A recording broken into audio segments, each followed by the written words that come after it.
Hare Krishna. Pranam to all the devotees. Om Ajnanatimirandasya Jnananjana Shalakaya Chakshurunmilitam Yena Tasmai Shri Gurve Namaha Shri Chaitanya Manobhishtam Sthapitam Yena Bhutale Vayam Rupah Kada Mahyam Dadati Swapadantikam Vanchakalpatarubhyascha Kripa Sindhubhya Evacha Patitanam Pavanebhyo Vaishnavebhyo Namo Namaha Shri Krishna Chaitanya Prabhu Nityananda Shri Advaita Gadadhara Srivasadi Gaura Bhakta Vrinda Hare Krishna Krishna Krishna Hare Hare Hare Rama Rama Rama Hare Hare. Welcome to all the devotees in today's session of the Secrets of Bhagavad Gita. Today we are going to discuss Bhagavad Gita chapter 1, text 20 to 23. Let's begin with text 20.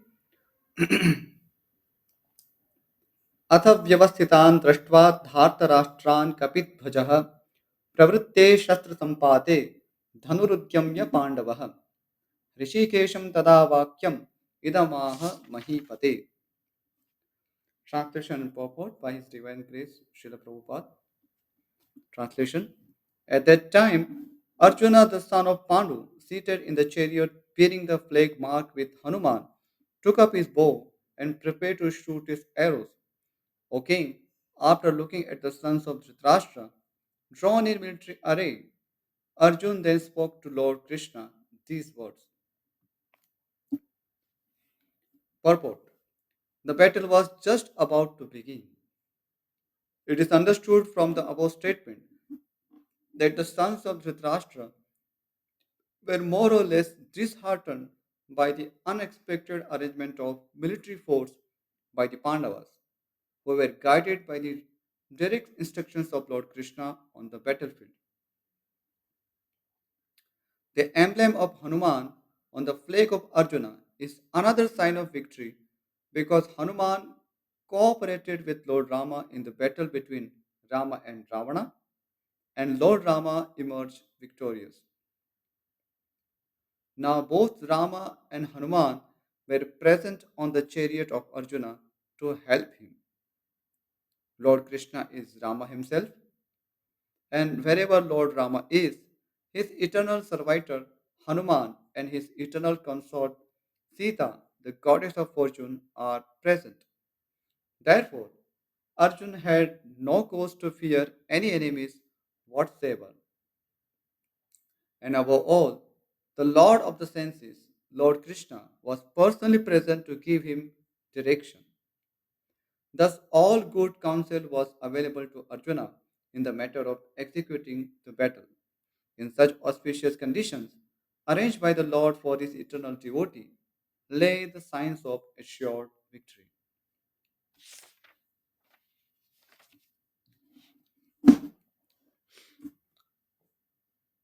Here we see many signs of victory for Arjuna, as Prabhupada explains.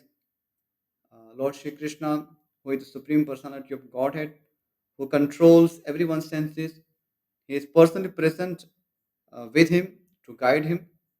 And besides that, he has Lord Hanumana on his flag, on the flag of his chariot. Uh, so there is a story behind this, that how Lord Hanumana accepted the role of being on the flag of Arjuna.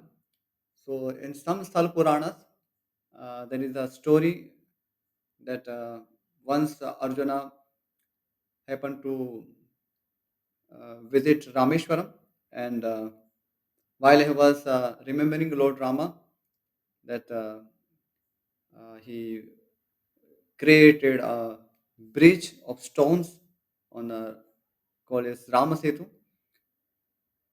So while he was thinking like that, out of little pride, he thought that Lord Rama, he was a greatest archer of his time, and he could have just avoided such a labor of uh, getting stones and making a bridge simply by his arrow.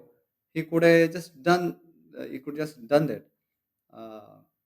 So as he was thinking like this, Hanumanji appears there, and uh, he argues with Arjuna that it is not like this. Lord Rama, he must be aware of the power of Vanaras, and he must have thought of making a bridge of arrows. But I think uh, even the uh, old Vanara from Lord Rama's army uh, could not be seated on this bridge. So that could be the reason why Lord Rama did not made a bridge of arrows. Upon which Arjuna becomes little proud that no, no, it is not like this. I can create such a bridge and you can test it yourself. So why delay? Let me create a bridge of arrows for you. And it so happens that he makes a bridge, and Hanuman, he uh, jumps on that, and the bridge could not tolerate Hanuman's weight and just collapses. So Arjuna, he gets uh, humiliated by uh, his defeat, and because uh, he had promised to Hanumanji that if he could not create such a strong bridge that Hanuman or all monkeys could go to Lanka, uh, then he would commit suicide. Uh, so Arjuna then gets ready for uh, climbing a funeral pyre, and by seeing Arjuna in difficulty, Lord Krishna, assuming the form of a Brahmana or sannyasi, some say Brahmana, some say sannyasi. So he appears there, and uh, he questions both of them that what's going on here, why you are quarreling here. So then Arjuna narrates the story. Then the Brahmana, uh, he replies that uh, you when you made that promise, who was present? Then Arjuna said, no, no one was present. Only it was a deal between me and Hanumanji. So then Brahmana says that uh, then it should be rejected because uh, uh, it's not legal. There must be someone present to when you make such a big promise. So then Hanumanji agrees to this proposal that yeah, it seems good. So maybe Arjuna could try once more. And then Arjuna again, while remembering Lord Krishna, he makes a bridge of arrows and then asks Hanumanji to step over it. And this time, Hanumanji tries his best, but the bridge could not be shaken. Uh, and he wonders that what happened. Last time when I jump on it, it just collapsed, and now even I'm trying my best to crush him. It's not moving. So then he closely looks under the bridge, and he sees that the same Brahmana who appeared before them, he was holding that bridge, and immediately Hanumanji could recognize him as Lord Sri Rama, and Arjuna sees him as Lord Shri Krishna, and uh, somehow uh, uh, both of them becomes pleased that it is Lord Shri Krishna who protected both of us. Uh, Hanumanji was also pleased that my Lord Sri Rama's uh, glory was not hurt by Arjuna. And Arjuna was also happy that Lord Shri Krishna appeared to save him, and he destroyed his ego by this pastime. And it so uh, happens that Lord Shri Krishna requests Hanumanji that now uh, you both are friends, so you must help him, and uh, uh, orders Hanumanji to be on the flag of Arjuna uh, during the Mahabharata war, so that uh, Arjuna could receive his help. So that was the story. So because Hanumanji is known as Kapi, and he was seated on the flag or dhwaja of Arjuna. So Arjuna was known as Kapi Dhwaja, or the one whose flag carries a kapi or monkey, Hanumanji. That's the story. Okay, moving to text 21. Arjuna Uvacha Senayurabhayorमध्ये रथं स्थापय मेच्युत यावदेता निरीक्षेऽहं योद्धुकामानवस्थितान्. And text 22 because it's just connected. कैर्मया सा योद्धव्यम् अस्मिन् रणसमुद्यमे.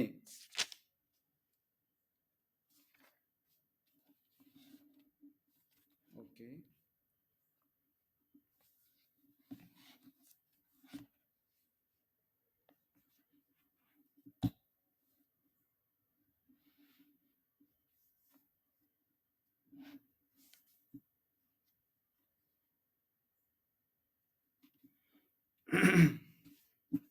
Translation. Arjuna said, O infallible one, please draw my chariot between the two armies so that I may see those present here who desire to fight and with whom I must contend in this great trial of arms. Purport. Although Lord Krishna is the Supreme Personality of Godhead, out of his causeless mercy, he was engaged in the service of his friend. So here, Lord Krishna, who is none other than God, but still is serving his devotee. So there is something puzzling to those who always see God as something, the controller or the order giver of all. Here, Lord Shri Krishna, he voluntarily accepts his devotee's service because uh, he is so kind to his devotees. So that is the only reason why he is doing so. He never fails in his affection for his devotees. So Achyuta means one who is never failing. So there is the meaning that why in which he does not fail. So he never fails in his affection for his devotee. So certainly he is infallible from his own position. Acharya has explained that he is Sabhava Siddhatvat. By his nature he is infallible. But uh, one more reason that he is infallible is that does not fall from his kind nature. Uh, Bhakta Vasalyat cha nachyavase. So he does not uh, deviate from his Bhakta Vasalya or affection to his devotees. So that's all the meaning of Achyuta here. His address herein is infallible. As charioteer, he had to carry out the orders of Arjuna. And since he did not hesitate to do so, his address here is addressed as infallible. Although he had accepted the position of a charioteer for his devotee, his supreme position was not challenged. So uh, it was only out of kindness for Arjuna, Lord Shri Krishna accepted this menial service of being a chariot driver. But that does not mean that uh, he loses his supreme position. It's like similar to sometimes grandfathers uh, plays with his grandsons, and sometimes he uh, becomes a horse and puts his grandson on his back. So that is only out of affection he accepts such a role. So similarly here, Lord Shri Krishna uh, accepts a subordinate role just to please Arjuna, just to please his devotee. In all circumstances, he is the supreme personality of Godhead. Rishikesh, sorry. In all circumstances, he is the supreme personality of Godhead, Rishikesha, the Lord of the total senses. The relationship between the Lord and his servitor is very sweet and transcendental. The servitor is always ready to render service to the Lord, and similarly, the Lord is always seeking an opportunity to render some service to the devotee. So, so this is called uh, a transcendental loving relationship between the Supreme Lord and his devotees. So, those who are not aware with the Bhagavad Prema Tattva or love of Godhead, they it may be difficult for them to understand such dealings. But for those who have uh, understood the nature of the Supreme Personality of Godhead, the true nature of the Supreme Personality of Godhead, that he loves his devotee. For for such devotees, it is very simple to understand why he is acting like this.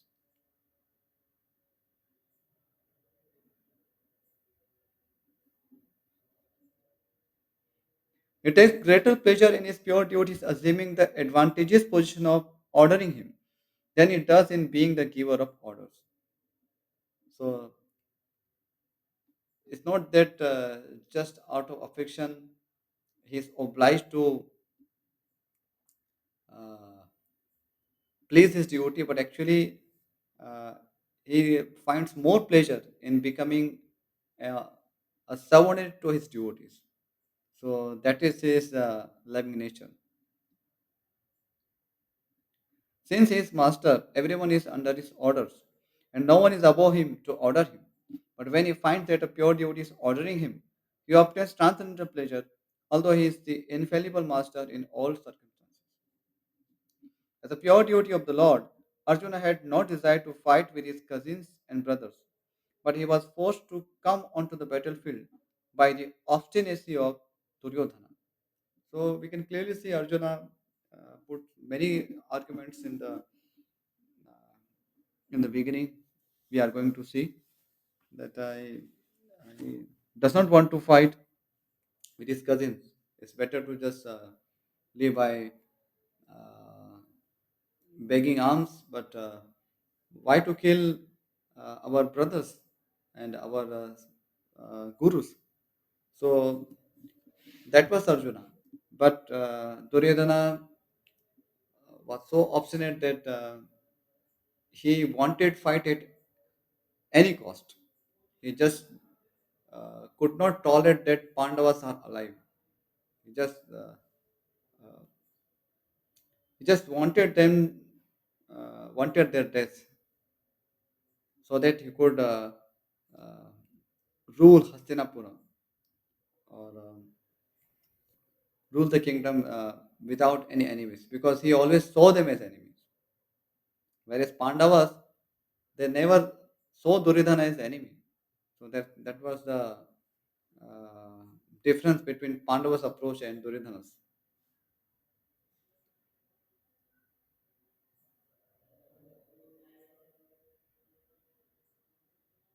Therefore, he was very anxious to see who the leading persons present on the battlefield were.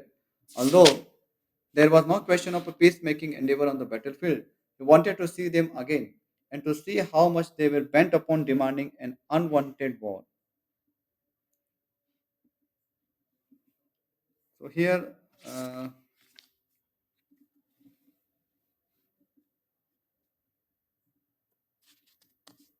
Sridhar Swami and Baldev Vidyabhushan,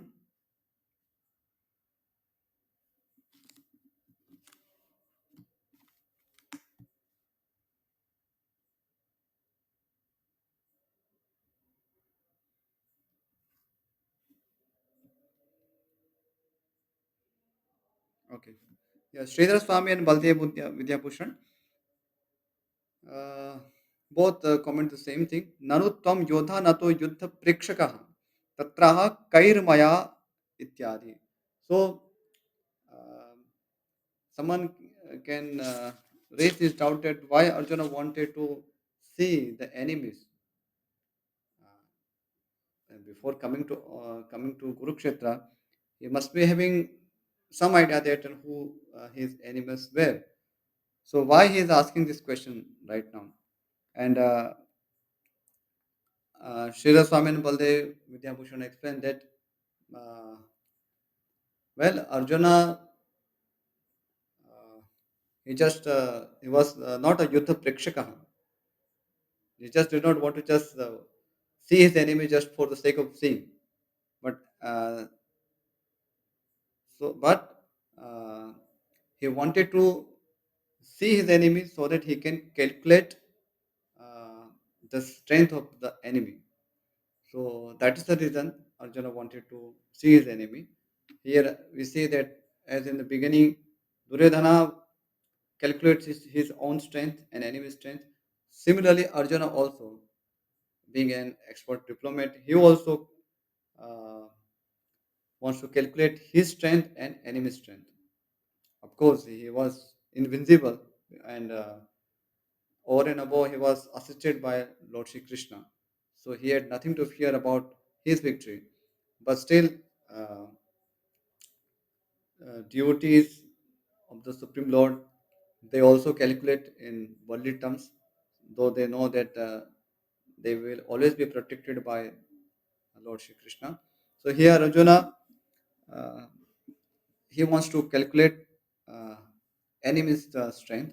So he wants to know who his enemies were. Okay. Next, text number 23. योत्स्यमानानवेक्षेऽहं य एते त्रसमागताः धार्तराष्ट्रस्य दुर्बुद्धेर् युद्धे प्रियचिकीर्षवः. Translation: Let me see those who have come here to fight, wishing to please the evil-minded son of Dhritarashtra.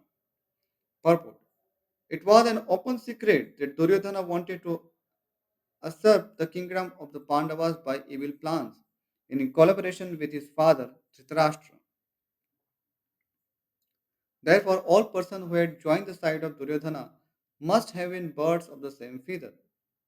Arjuna wanted to see them on the battlefield before the fight was begun, just to learn who they were, but he had no intention of proposing peace negotiations with them. It was also a fact that he wanted to see them to make an estimate of the strength which he had to face, although he was quite confident of victory because Krishna was sitting by his side.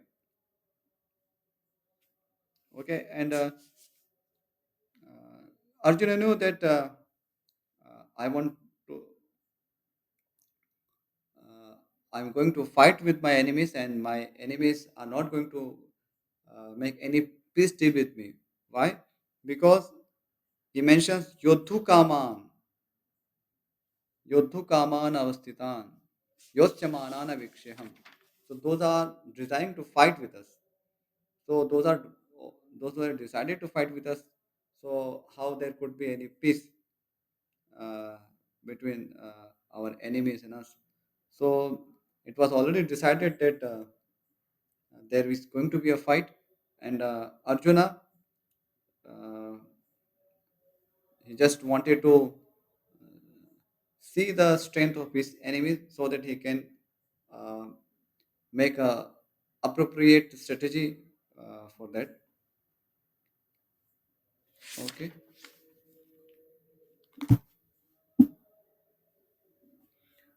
One more point that Baldev Vidyabhushan mentioned, that there is a word mentioned here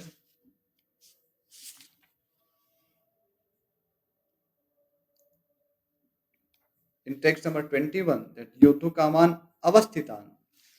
Avasthitan, he explains that Natu Bhetya Prachalitan. So the meaning is that Duryodhana's warriors, though they have they are frightened by the conchals of Pandava army, but nonetheless, they are situated firmly in the on the battlefield. So, out of fear, they have not run away. So they are still there, and they are desire of fighting. So that's a point Baldev Vidyabhushan mentioned. Okay, I will conclude here. Uh, if there is any question, any doubt in this regard, uh, devotees can kindly send those queries and questions to the Secrets of Bhagavad Gita WhatsApp group, and I will try to answer them as time permits. Okay. Thank you for joining this Secrets of Bhagavad Gita course. Hare Krishna. Thank you.